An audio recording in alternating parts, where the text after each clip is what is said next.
At Granger, we're for the ones who specialize in saving the day and for the ones who've mastered the art of keeping business moving. We offer industrial-grade supplies for every industry with same-day pickup and next-day delivery on most orders, all backed by real people ready to help. So you can get the right answers and products right when you need them. Call, clickgranger.com, or just stop by. Granger, for the ones who get it done. Hi there, I'm Wendy, and this is an interview with Maria Vasquez about her book, Nature, Divine Experiences with Trees, Plants, Stones, and Landscapes. You're going to want to stick around. This is basically the kicker for the show. She has her own line of CBD oil products, and what she does that is unique about these products is what you want to find out, all right? Worth listening to. Here we go. It's really about moving nature from this backdrop in our lives to these allies, these powerful, potent allies for us to really have a different experience here on while we're on this planet. And when we are connected in that deep way, we live differently, just naturally. It's not even a trying, it's not a have to, it's none of that. It just is inherent. Wendy's Coffee House, we're going to take a deep dive into the entire spectrum of nature, the elements, the beings, the experiences, the energy. This is a fantastic book, and I'm going to warn you right off the bat, do not try and read this in one setting. Okay, it's overwhelming. If you're anyway sensitive, empathic, you're in for a whopper. The author of Nature, Divine Experiences with Trees, Plants, Stones, and Landscapes, Maria Vasquez. What a great compilation of stories and your own experiences. This is fantastic. Well, that was the part that lured me in when the publisher approached me about writing a book about nature and these mystical experiences and the possibilities, was that collaborative piece, because that so reflects what's happening in nature, right? When we all do better, we all do better. And so it felt like, of course, it's going to be a book from nature spoken through all these different humans right around the world, and having different interactions and experiences with all of the different aspects of the natural realm, which I have found from the feedback I'm hearing from folks is even just starting to read the book has been creating these amazing experiences for people in nature. So that is pretty exciting. And this is, honestly, I have not had the opportunity to read a book that is anywhere near this depth, with all of the kinds of experiences and just the energy that you connect with. And I think part of it's because your own energy is in sync, and you talk about having this desire to communicate with animals, and that was, this is the core. That's what you want to do, and then it happened by way of a tree. So start with that. Well, I love it because it's the cosmic bait and switch, right? Yeah. So the universe will, follow what our heart's desire is, which for me was this huge heart's desire. I knew I had a connection with animals, but I would not have said I was an animal communicator. In fact, growing up, that wasn't even a word, right? Like, we didn't have that term. Yeah. But I wanted to have that two-way dialogue, that connection with the animals. And I went through one of those life tsunamis, right, where everything seemingly falls apart. And there I am in the ashes, in the rubble, the aftermath of what used to be my life, saying, okay, now what?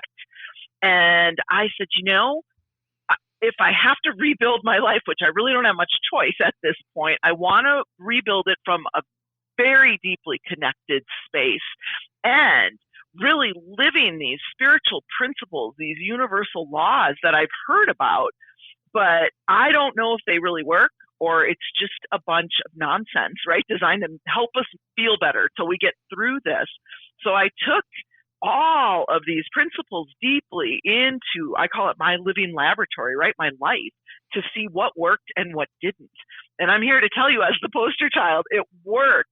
I received guidance from a coach to spend 30 days with my hands on a tree and connecting, right? Spending 30 minutes out there with a tree, and for the whole 30 days. And I thought, okay, I got nothing to lose, right? I'm going to try this. And I have to tell you, nothing happened, right? For the first 3 weeks, like nothing happened. I wasn't hallucinating. I didn't have any amazing lightning. The tree, I didn't feel like the tree was talking to me, but I was committed to the 30 days, if for no other reason than for my skeptic side to be able to say, see, I told you, right? Like it's just made up stuff. Shame on you. Yeah, right. Like so perfect. My human side, that stubborn part was like, all right, I'm going to do this and I'm going to prove you wrong. And then we can do whatever we want. We can wallow in our misery. So, but I stuck it out for the whole 30 days. And somewhere in that fourth week, I was in my living room inside my home and I had asked a question out loud. I don't even remember what the question was anymore. I asked it out loud and I heard audibly an answer. Even though I heard it audibly in that living room, it felt like it was coming from outside, from the tree that I'd been connecting with. And I thought, how is that possible? And I asked the tree, was that you? And I got a yes. And I thought, oh my gosh, I finally had the mental break, right? Like I've been through so much. I'm hearing trees, right? Like, and in my humanness, right? Like that's why I feel like I'm the poster child, because you know that aspect of the humanness that shows up. And out of that humanness, the first question that popped out was, well, I don't want to sound ungrateful, but I asked to talk to dogs, right? To animals. Yes. I don't know what to do with a talking tree. And the tree chuckled, right? Like it was amused by me. And she let me know, it's coming. Don't worry, it's coming. This is, part of your energy recalibration. And I really put that tree through the paces, asking questions where I could get verification, to questions I didn't know, but I could get answers in other places. And time again, what she shared with me rang true. And it started, right, this amazing, profound relationship with the natural world. And she was right. It wasn't long after she started talking to me that the animals started showing up in really profound ways. And I knew immediately, all right, there's something to this. There's something else going on here. And it's not just me. I'm not just special. All of us humans are wired to have these experiences. And I've been committed to helping humans remember this and unpack that intuitive backpack that allows us to connect with nature. I love it. I love the wide variety of opportunities to connect in different aspects of nature, whether it's water, whether it's the stones, whether it's the desert, the forest. But there's also another element you talk about. You heard a plant, and I like this too because I'm familiar with that, the technology that they have that allows you to hear the energy of the plant. And you talk about the singing that you heard. Oh my goodness. It feels like we don't even know what we don't know yet. We are so on the leading edge of the miraculous with the plant kingdom. So there is a device that has been created that allows us to hear the bioenergetic field of the plant, right? So it turns out the plants are always emitting these harmonics, these actually frequencies and tones, but they're outside of our spectrum that we can hear. So when they connect these machines to the plants, with the plant's permission, of course, because I will tell you, if you don't ask, you may not get anything. So I'm always careful to ask permission. And you put a probe down in the soil and you put a clip that doesn't harm the plant on one of the leaves of the plant or on the tree. And it will start to transmit that bioenergetic field of the plant into the audible tones that we can hear. And the folks who created this said that at first, the plants realized that their energy is creating those sounds. And so there are certain plants, again, just like people, some of us are more born performers than others, but certain plants will start to realize that they can choose different notes and multiple notes at a time, and they can start to be very intentional about that. And I have witnessed on more than one occasion, but the first time I saw it, talk about mind blown, I watched and listened to a vocalist sing a range of different notes. And when she finished, the plant that was hooked up to the machine, who has been working as a musician for a while, mimicked her note for note. It is just mind blowing. And when we start to think about the possibilities that that creates, and the fact that the plants are always putting out those vibrations, and the more time that we spend in that natural realm, right, with grass or trees or other plants or in our garden, that we are receiving those frequencies, and they help us remember who we are. When you talk about the trees and your interaction with them, I think, was it Joy, the plum tree? Is that the right one? There is a story about the plum tree and Joy, but that wasn't my story. That was yours one of is the Ruby. Authors. Yours is Ruby. Mine is Ruby. Yes. Okay. Ruby. Yeah, she's the one, and I like that because this is Ruby the red pine. I know, right? And my humanness again was like, what? That's a little too on the nose. Are you sure you're Ruby the red pine? And sure enough, she really was. All right. So now with the plum tree, and this is there are several stories. So different people they're sharing their events. And this one was that basically the same story as you. That person was asking, what do I do about this? What's my next step? Asking answers from a tree. Now that isn't something we normally consider a remote possibility. No, in fact, the trees kind of think it's funny, and they chuckle all the time, and they're like, you humans, you spend a lot of time asking questions, asking for help, show me a sign, yada, yada, yada, all of those pieces, but we spend very little time listening for an answer. And when we connect in with the trees, that's the time we can receive those answers. And what I love about that story about healing Joy with the plum tree is it not only demonstrated yet again how the natural realm wants to support us in our own journeys, but how she, Jill was the author's name. All of a sudden I was like, oh my gosh, which author was that? Jill was actually able to affect the tree and the tree's energy. And we forget that we have that power. And what a beautiful symbiotic relationship we can be having with the natural world that sources us, not just in our imagination, but actually in our everyday life. So those are some of the possibilities that I felt like the contributing stories added. And it's like, no one could run that 4-minute mile until someone did it. And then people could do it. And it's the same thing. As we read these stories, we're either reminded of our own experiences or those experiences start to show up.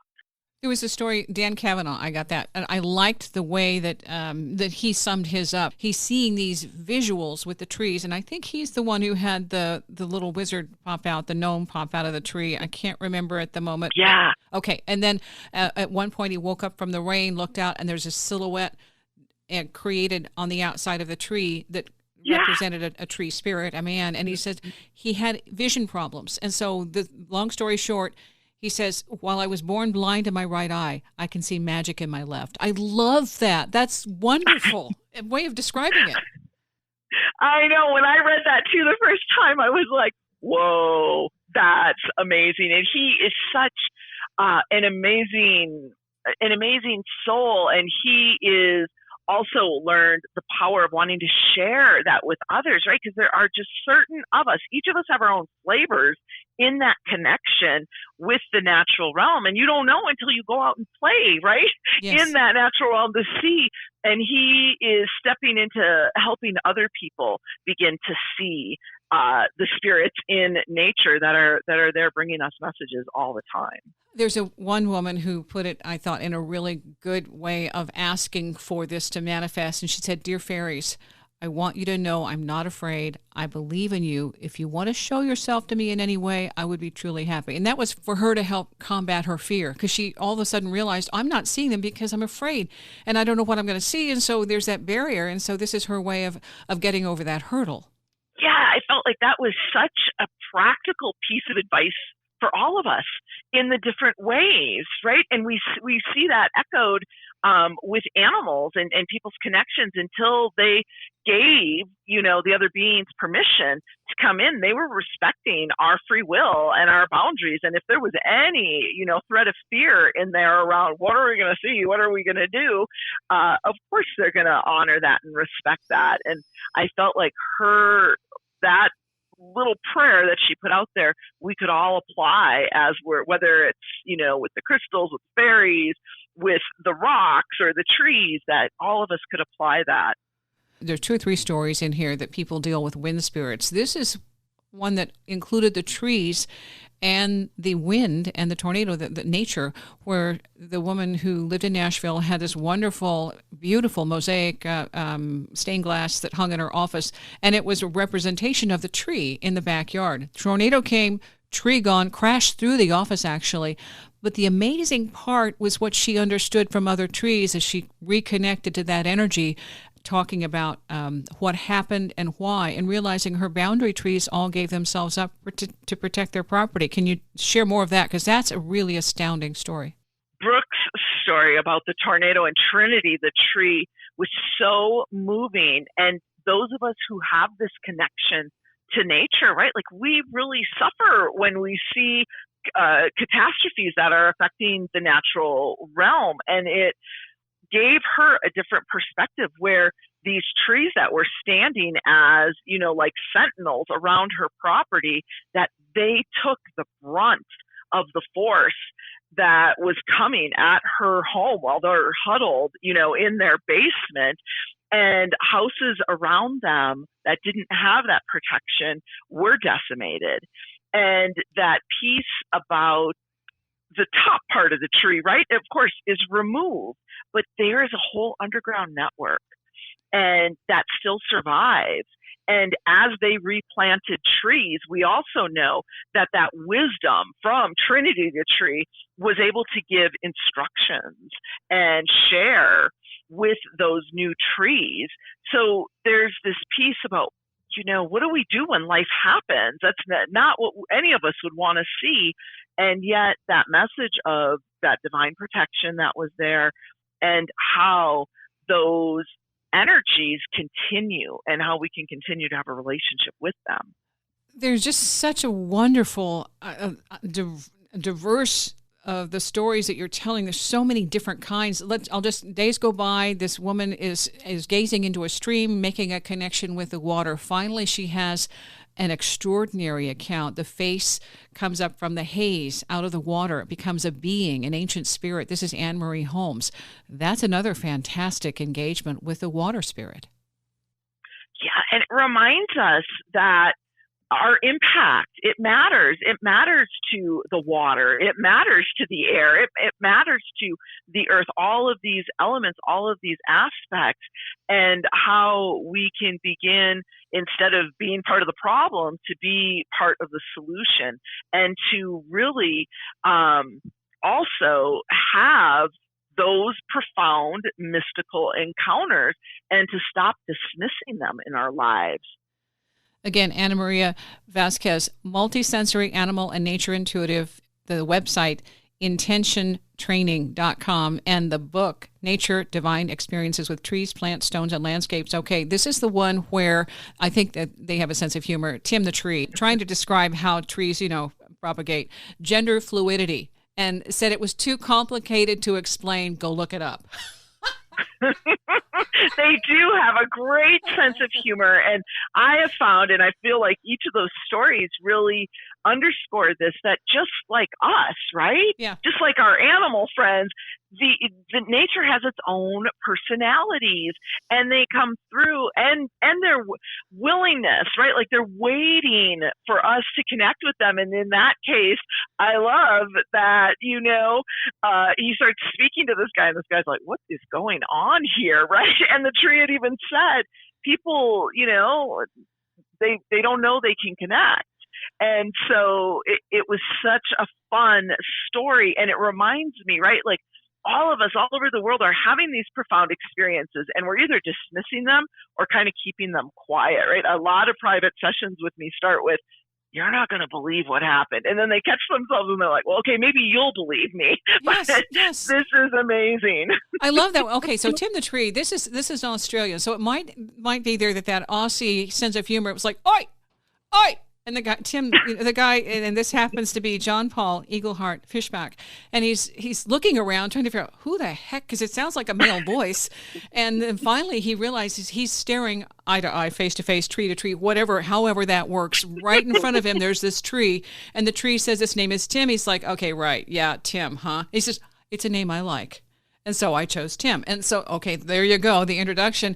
And then he said, do you talk to people? I talk to them a lot. They don't really pay any attention. And one guy did talk to me, but then he never came back. And so you get the sense that Tim needs an audience, and he's happy to find one. Yes, which is interesting, that piece about where they want to connect with us. That shows up in Karen Shea's story as well, about some trees on a property that they were going to be selling that home. And the tree asked, please find me someone who wants to interact. Yeah.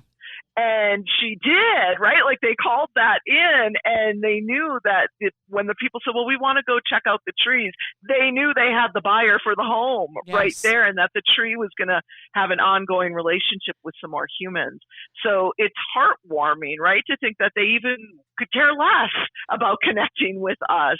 And that's what I think is beautiful in these stories, that there is that mutual interaction, that engagement, when you invest yourself, when you show up, when you reciprocate, and they see, okay, this is an engagement, this just isn't, a monologue.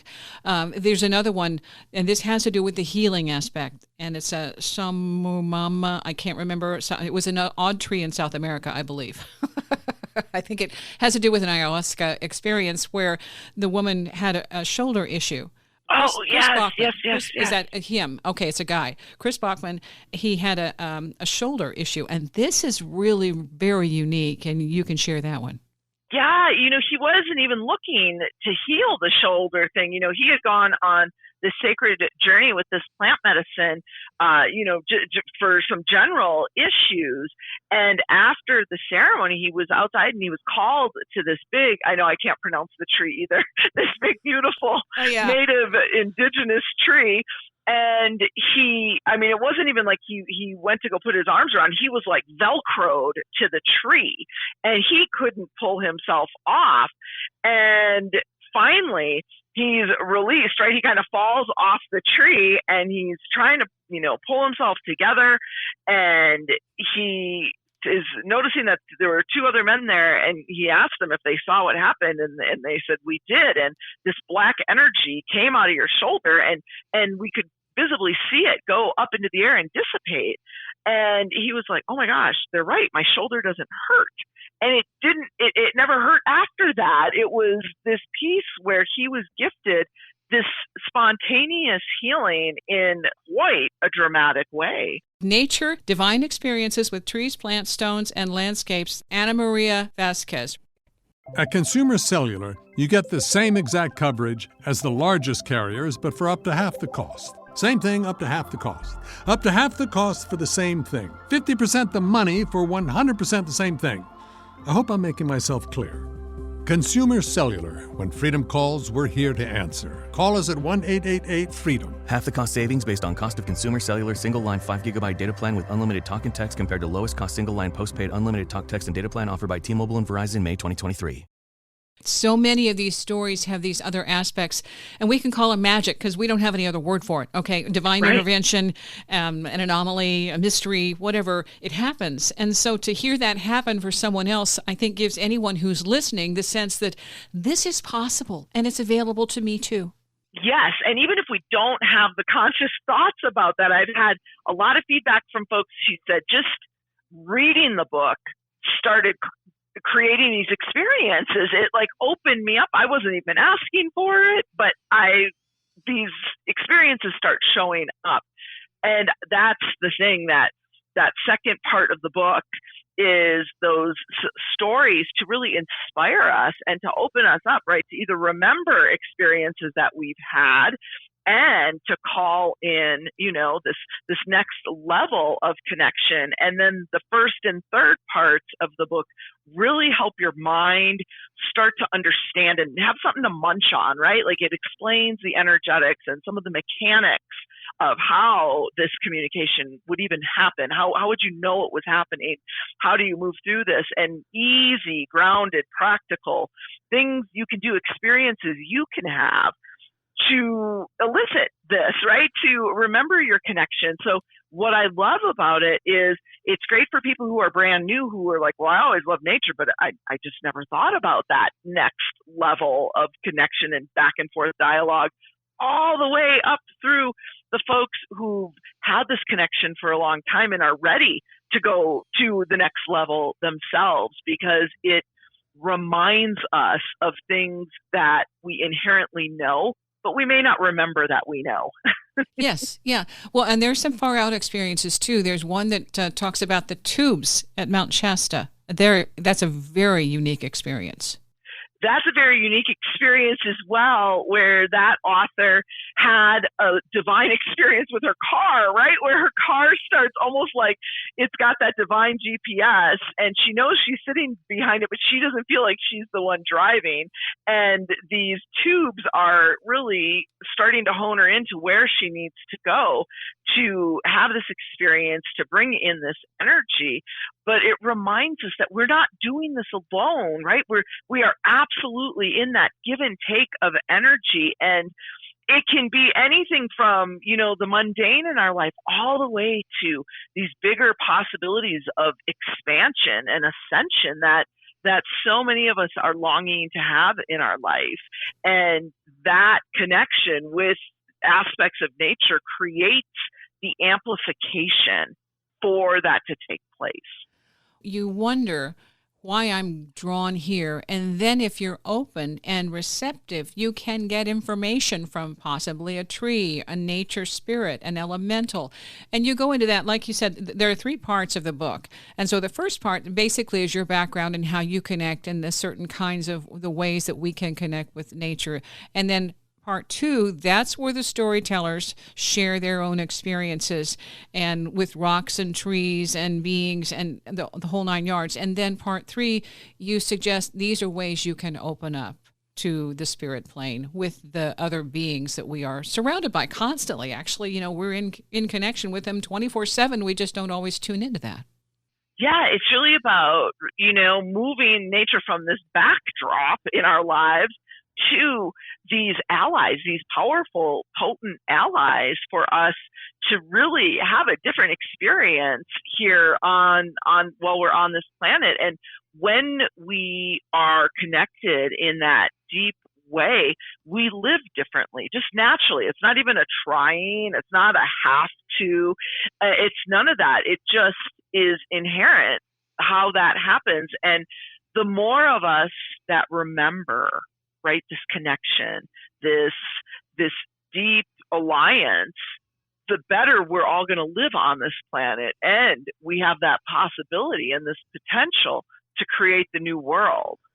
This morning, as I'm preparing and thinking, okay, I've got this interview, I'm ready for it, I'm going to, review the book and all that and get ready, get grounded.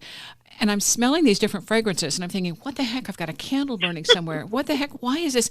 And these aromas are just beautiful. They're exquisite. What am I doing? So I have a perfume around and I have a candle. I'm trying to smell. Is that it? No, it isn't. And I realize I'm getting encouragement. And these are the nature spirits in my own space. The flowers are all blooming. So I've got lilacs and I've got all sorts of stuff, cropping up. And I'm thinking, you know what? This is my atta girl, go girl, to say, you're going to have fun with this one. That's how I interpret it. Absolutely, right? And again, they're like baiting you in, luring you into the energy. It's so beautiful. And the sweetness, right? We smell that sweet fragrance. And to remind us, this is it. Our connection with nature is that sweet spot. And I also want to say, we talked about this before I started recording, when I was reading this, and I had glanced over it before, but of course I want to go back and be fresh on this. And so I'm reading, going through and outlining, this is what I want to talk about. That's what I need to mention this. I need to mention that. At the end of this whirlwind tour, I'm like, holy cow, I need to ground. I'm dizzy.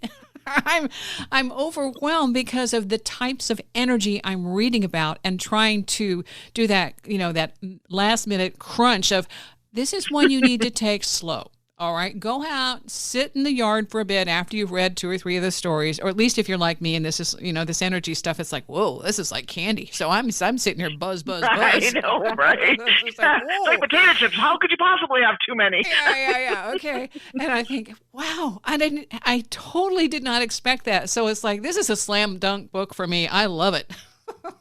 Oh, yay, that makes me so happy. And the truth is, right, it was nature telling me and these other authors, nature's story, bringing that through.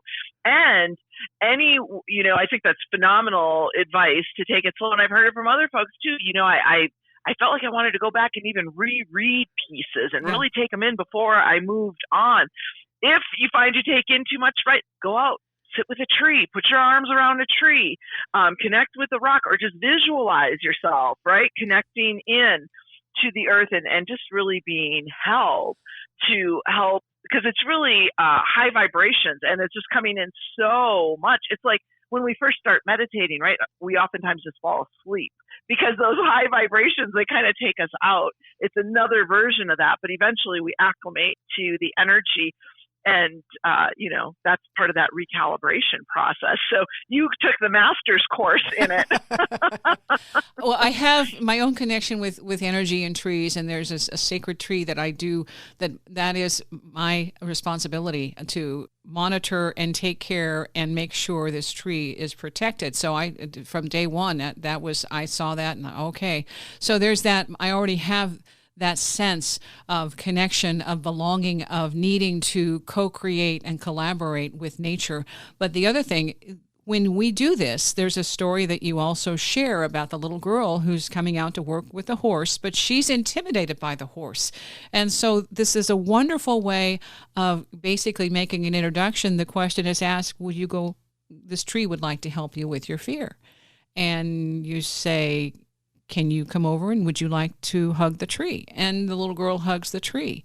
And then she's able to go see the donkeys who aren't quite as big as the horse and make the connection, but the tree takes her fear away. That's a great story. Well, in that piece where she learns then to do that any other time in her life, right? Mm-hmm. If you get scared anywhere else from here, go hug a tree. And we forget, it's so basic, whether we're 5 or whether we're 95, that connection to nature is so sourcing for us when we're in those low vibrations, and they show up because we're human. It's part of the experience, and remembering how to deal with it. This is part of the journey.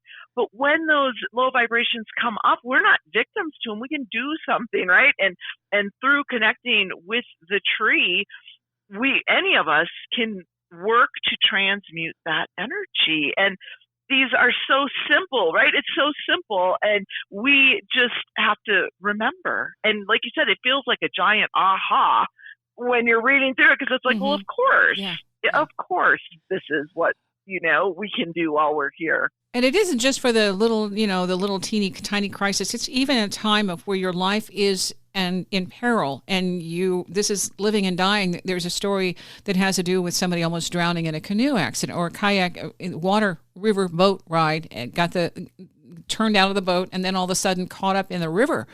And during that entire time, sometimes when we panic, then we fight instead of saying, how can I get through this, or allowing? And that's what happened in this particular instance. You know about that one. Yeah, that's a really dramatic story, right? Like, oh my gosh, and he thinks he's going to be able to swim himself out of this, and he realizes, oh my gosh, I can't. I'm beyond exhausted. I'm beyond fried. I can't do one more stroke. And the thought enters, oh, this is it. And he goes under. And he stops the fight because he's got no more fight. He didn't have a choice anymore. He could not stop the fight. And all of a sudden, he moves from, this 3D underwater realm to these geographic shapes start to show up, in his vision behind his closed eyes. And he's getting more and more curious about what's going on there. And all of a sudden, in that surrender, he is popped up out of the water right next to someone who can reach in and pull him out. Yeah. And the message that comes from river and water, right, about being in the flow, I mean, that is a dramatic way, and hopefully none of us have to experience that. We can just simply learn that when we're in that resistance, it's calling for our surrender. Yeah. Yeah. And I think, there was a beautiful way and very literal way of showing how that works. But that's a trust. It's also, knowing that everything here, if we can allow it and integrate, has our best interest at heart. Now, that sounds like that's just candy coating something. And my belief is that in some way, shape, or form, I'm here to learn, and everything here has my best interest at heart, because that's what I was born to see. And if I allow myself to see that, it presents itself. So that's how I address it. Each person is different. But for me, these stories remind us that we have help at any given time. We just have to stop judging and devaluing the sources around us and say, I know you're here and you're sacred. How can you show me how to have a better perspective on my world and my reality and my creation? And that's what they do. We get so forgetful, and we think we have to do it by ourselves. And, there is no award at the end if you do it all by yourself. I checked, and there isn't. and so it reminds us, right, we have this free will. Nothing's going to interfere, but as soon as you give that invitation and you open yourself, even, I talk about in my story with Ruby, right? Like, I was like, I don't know what I'm doing. I don't know if this is going to help. If you can take even the small grain of possibility and hope that I have, that maybe this could work and really help me open up. And they do, right? I've learned time and time again that it's about us being authentic, just showing up. It's not about love and lighting everything. That there's merit to that. There's a time and place. But when we're in it, whatever it is in our life, for us to be authentic, to show up with it, and to see what else could happen here, what else could be possible, what other possibilities can I open up to, and how can you, tree and rock and mountain or river, how can you assist me, and how can I assist you for both of us to be an expansion? And you work with clients too. This is where you had an experience and all of a sudden you were smelling a campfire in the middle of a session with somebody, and how you related it to what that meant. Well, it's so funny, right? Because, when I'm in my office and I'm doing my sessions, they're all remote sessions. And they're just the experiences that happen, the things that show up in this office are just unbelievable, and those beyond kinds of pieces. So I'm in this session with a client, and I'm smelling like a campfire, like there's fire. I mean, I literally stood up and looked around because I was like, that is just so strong, and no explanation why I would be smelling that. And all of a sudden I get it. It's the element of fire talking to her.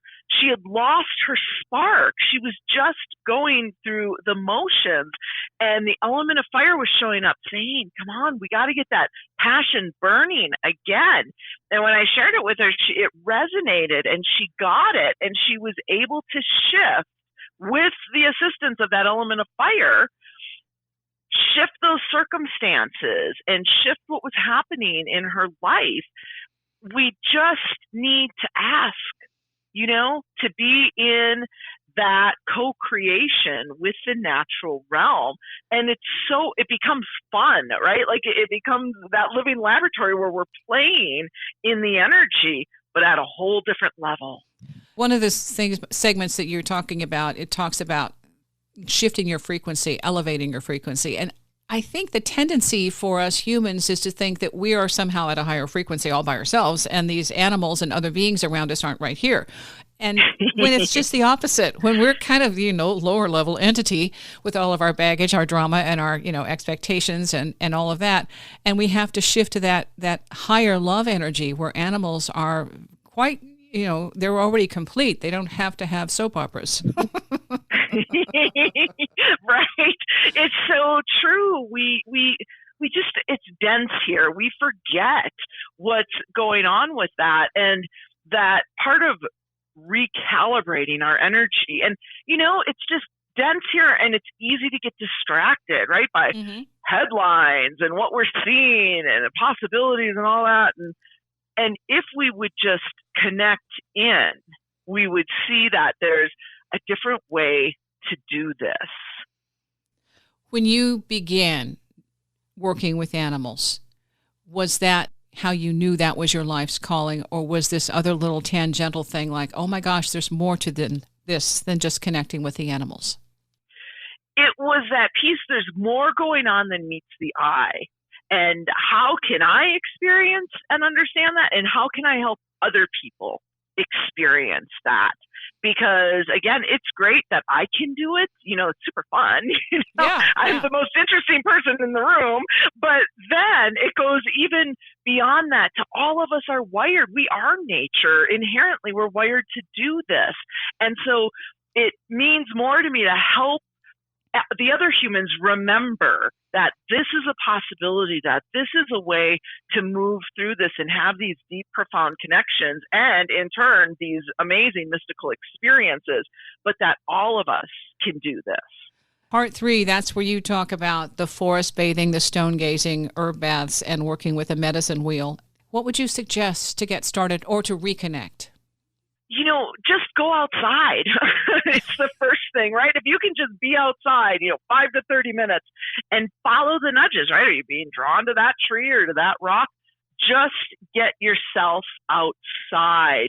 And then you can be in your process after that. And the last piece of the book actually is an appendix that has the symbology of different rocks and trees and plants that I commonly work with in my own practice to kind of, prime the pump for you to create your own symbology, your own understanding of the energetics of the different aspects of nature that you may encounter or that you may be working with. When someone reads this book and they have their own transcendent moment with one of these stories, it's just that, like you mentioned before, that aha moment that says, wow, this is real. This is real. So you don't even have to have the belief. If you read the story and get that information, all of a sudden it kind of pops into the possibility that these things are happening for other people, means that they can happen for all of us. Yes, that just makes my heart blow wide open, because when we're in that possibility, because what do we need more than anything on this planet right now is the possibility of something different to change the course. And for each of us in our own life as well as the collective, it moves us into inspired action the more that we're connected with the natural realm and we remember who we truly be. And then I got to tell you, it's fun, right? It's fun to have these experiences. Yes. It's fun to have this connection. I am now the person who, I used to be the one who was texting my best girlfriend right away, right? When something amazing happened in my life. Now I'm out in the trees, right? I'm running out to the trees to tell them different things. And then I'll text everybody else. I'll find out eventually. But that's my main source. That's my family. That's my kin. And we all have that connection with the natural world. If you're listening, do not expect that we covered all of the stuff here. All right. There's more stuff about crystals and communication that we didn't have time to cover. This is just the overview, the highlights. And then you also do readings and you connect with people remotely as well. Yeah, and I teach classes, right? So when you dive into the book and you're like, oh my gosh, I'd love to know more about rocks or the trees or the medicine wheel or whatever, I also offer courses on all of these topics. And that was fun, really distilling down the essence, of each aspect and sharing that so that people can really get in and have these experiences themselves. This is a fantastic compilation of stories, including your own. And so for anyone who wants to connect with you, intentiontraining.com. And you also have a line of CBD oil for you and your animals, for us and our animals. I'll say it that way.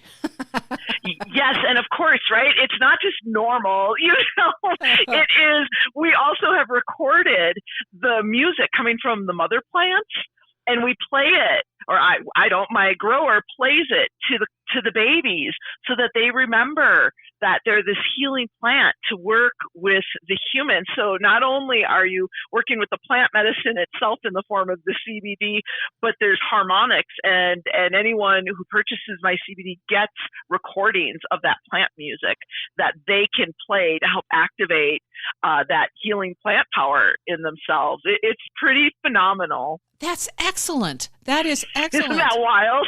Yes. Okay, so real quickly, when they're playing this music, what is this like? Well, when I the first time I heard it, it sounds a little alien, right? It's not like a symphony like we hear, right.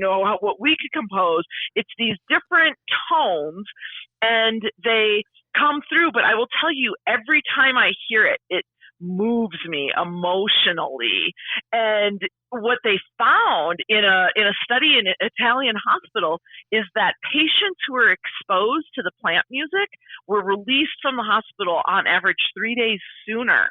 And what's fascinating about that, which got me going, oh my gosh, we have to record the cannabis plant here, was those were house plants. Nothing against house plants, right? But what if we, recorded plants that have that medicinal value, and we directed that, and that's what really got the wheels turning in there. And I really believe it was the plants, right? Like guiding me in and saying, okay, if this, then that. Here's another way. And we already know they're saying energy medicine is the medicine of the future. We just saw a report come out that said using frequencies, they were able to put cancer cells into apoptosis. So frequencies, harmonics from a plant, imagine how that can help, the pain that you or your animal is going through. Yeah. So yeah, that's the future. Amazing, yes. Okay. And we have access to it now. I think that is absolutely amazing. I like the fact that you're going in that direction, and I'm sure this is just, the tip of the iceberg. You'll continue to expand that as you learn more and connect more with your plant energies. Absolutely. I'm always, and the book was a prime example about what do you want us to know, right? Tree, river, rock, plant. What is it that we need to know? Not what does Anna Maria want to tell you? What does the plant want us to know? Because this is ancient wisdom that we're just remembering we have access to. Do you have any plans to work with more medicinal plants in this way?